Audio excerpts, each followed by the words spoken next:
Antes de eu te passar o mapa mental dos determinantes da pressão arterial, vamos relembrar alguns conceitos apenas para solidificar aí o nosso entendimento do mapa. Nós devemos sempre lembrar que a pressão arterial é a força que o sangue exerce sobre as paredes das artérias. Então imagine, o coração ele contrai, né? O ventrículo esquerdo contrai e o sangue é bombeado.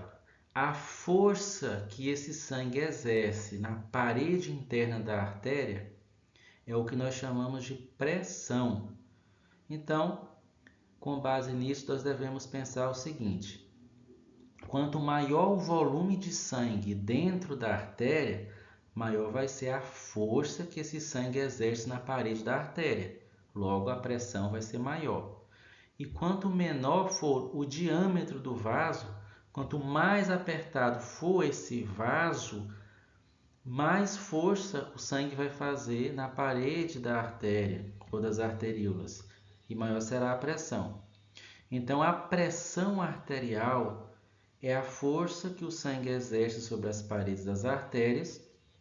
Lembrando que na física, pressão é a força exercida sobre uma área. Então, se você exercer uma força sobre uma superfície, sendo essa força intensa ou menos intensa, isso irá determinar o grau de pressão sobre esta área. Bom, para que nós possamos compreender os determinantes da pressão arterial, vamos relembrar aqui rapidamente alguns conceitos, né? Conceitos que devem ser sempre relembrados por nós da área de saúde. O primeiro conceito é o débito cardíaco.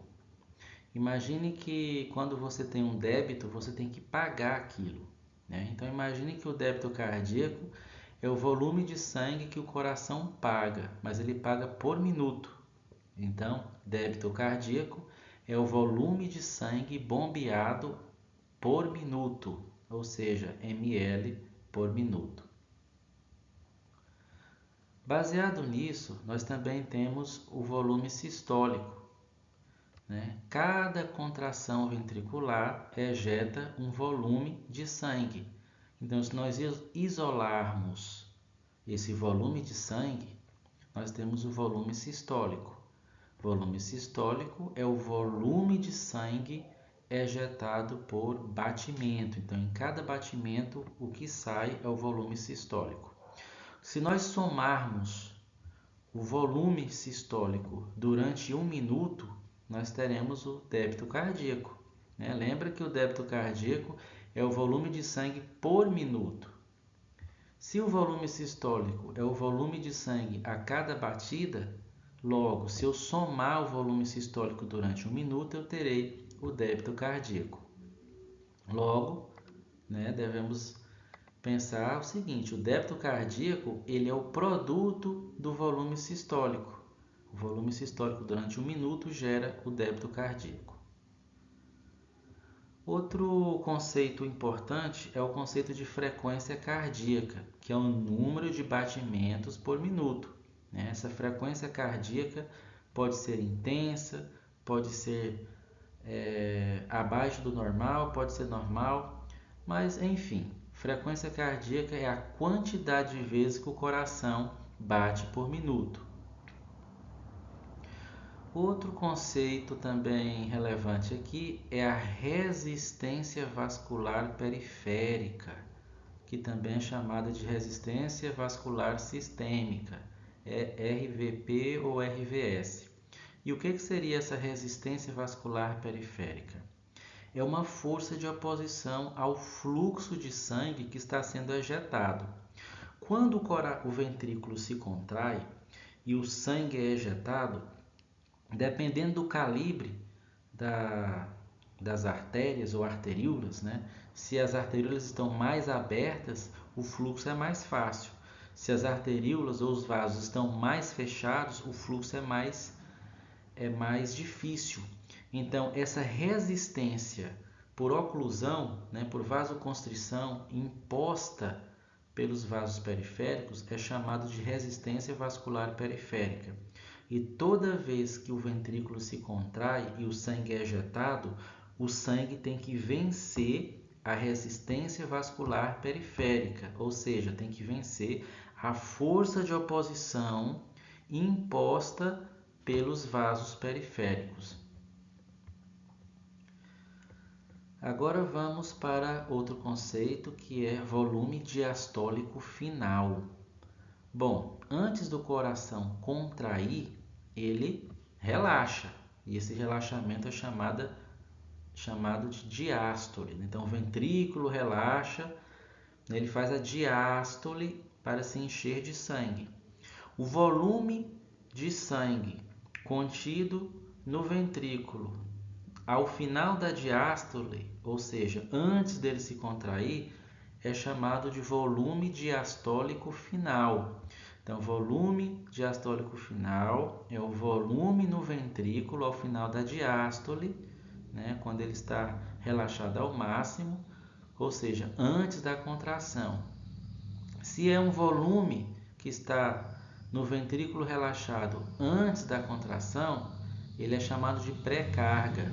É uma carga que já existe antes da contração acontecer.